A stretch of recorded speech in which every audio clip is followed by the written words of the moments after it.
Breaking news right now at 5:30. Florida State University is suspending all fraternities and sororities after the alcohol-related death of this student, Andrew Coffey. The freshman pledge at Pi Kappa Phi died Friday following a party. Authorities are investigating whether hazing at a fraternity played a role. Groover was rushed from Phi Delta Theta's fraternity house to a hospital Wednesday night. Forced to consume alcohol in excess during a drinking game.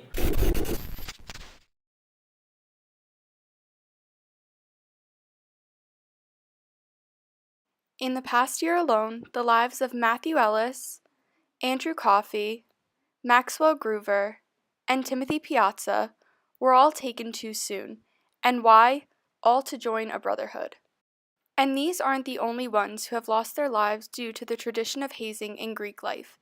Since 1970, there has been at least one hazing-related death on college campuses every year, but recent years have seen a drastic increase in deaths due to hazing.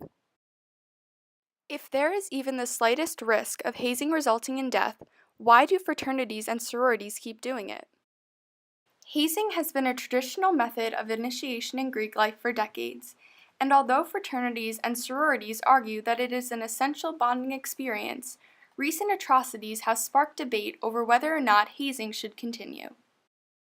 The ancient Greeks have given us so many of our modern-day necessities, including medicine, language, science, mathematics, and best of all, hazing. Yes, the Greeks really did invent hazing.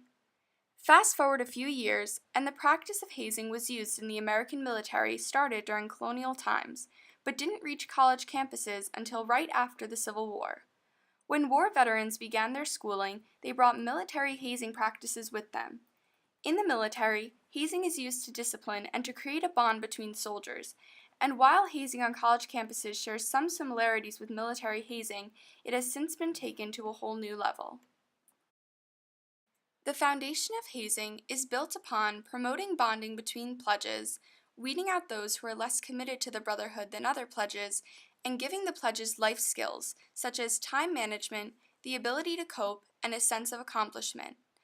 To keep the tradition alive today, hazing in Greek life still promotes these aspects. However, the means of attaining them have taken a drastic and dangerous turn, often resulting in serious injury or even death. What's the first thing that comes to mind when you think of a frat? Is it the friendships, the community service, or the networking opportunities? Or is it something a little more like this?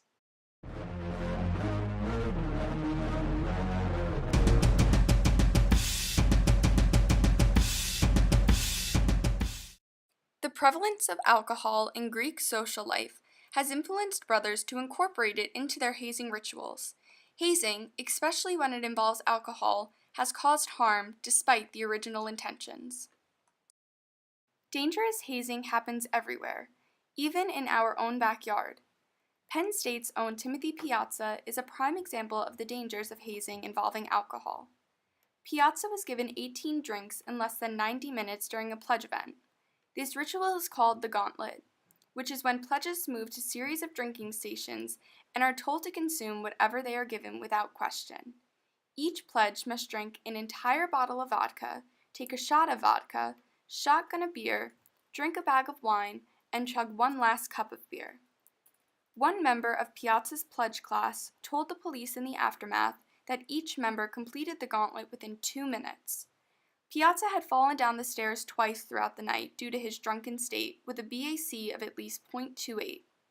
But his brothers did not call 911 until 12 hours after the first fall. He was pronounced dead at Hershey Medical Center at 1:23 a.m., less than 48 hours after this all began.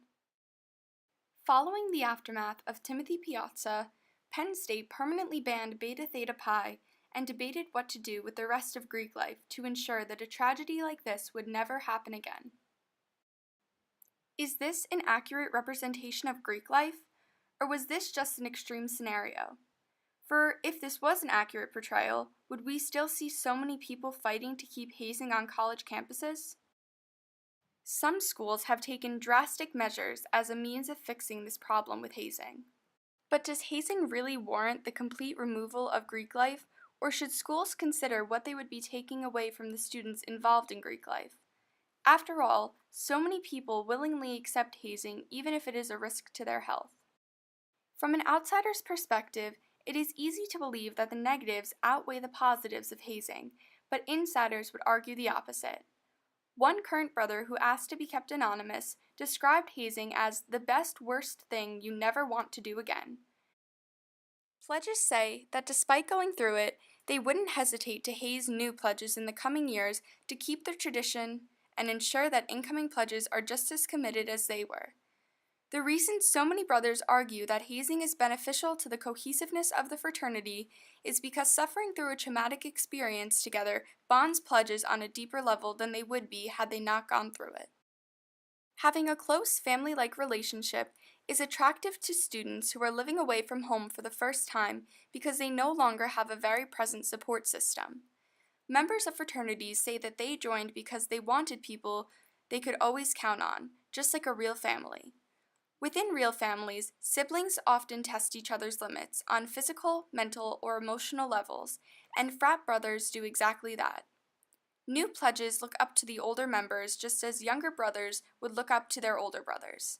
Naturally, older brothers are going to take advantage of their youngers, but at the end of the day, it results in a closer relationship. Clearly, there is a lot to consider when deciding should hazing be allowed on college campuses today. Hazing has come a long way from the practices performed in ancient Greece, but does that necessarily mean it's a bad thing? So what do you think? Are college campuses doing enough to end the cycle? Is it worth that one phone call that at least one family receives each year to tell them that their child has died due to hazing? As the frat brothers put it themselves, being hazed is the best, worst thing they'll never do again.